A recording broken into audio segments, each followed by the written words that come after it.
So when it comes to fruit, I mean, I find that so interesting because the fruit is supposed to be the reward, right, to those who eat them, because then we spread the seeds. And so why do nature punish us for eating them? Well, there's different theories about that, but the fruit, the reason it's in crystal form and less in the acid is because it's more about the plant's needs rather than its decision about who gets to eat it. Right. Because the fruit will need calcium for the seed to germinate. The point of the fruit is to deliver a seed.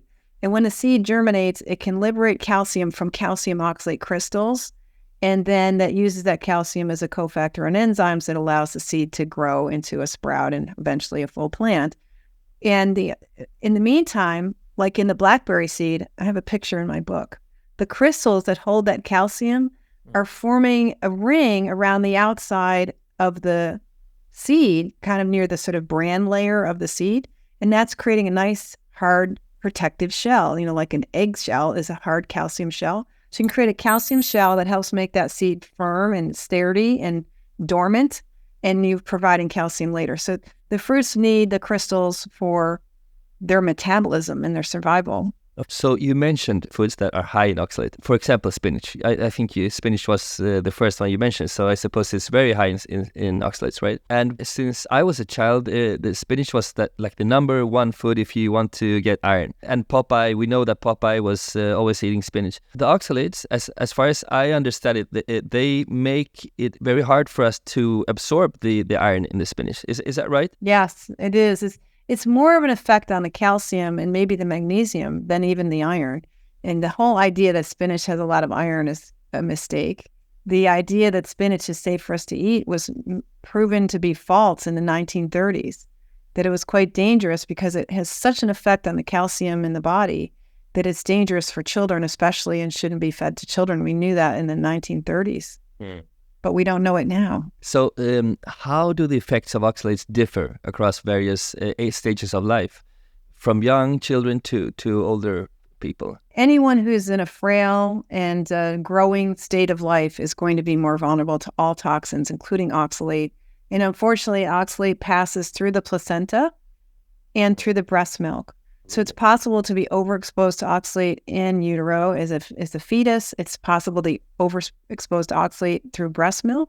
And then with weaning, a lot of people will start using sweet potatoes and beets, two high oxalate foods, to start giving solid foods to children, rather than a more animal-based approach to switching them off of pure breast milk. We're using plants. And that's another cultural, it's quizzical to me how we settled on that. How much oxalic acid can humans handle? When does it get really, really toxic? Well, the kidneys are considered the rate-limiting organ, which I think is probably a wrong idea, but the oxalate has to leave the body principally through the kidneys. So most of the research for the last 50 or 60 years is strictly about kidney health and kidney stones. And that literature from the kidney literature suggests that we can handle 25 milligrams a day is a safe amount to be peeing out every day. So the end result of how much is leaving your body through the urine is about 25 milligrams, and about 12 of it comes from your liver and other cells, principally the liver, making oxalate.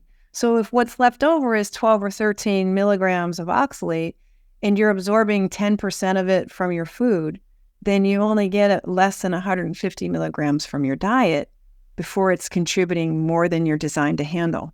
I see. And I think other tissues are more sensitive than kidneys because the kidneys are designed to handle and concentrate oxalate. So even that, I mean, really, we don't know how much we really tolerate or how little we need to be our best as a species. What's the best fetus? How much oxalate should a fetus get? None. How much oxalate should a baby get? None.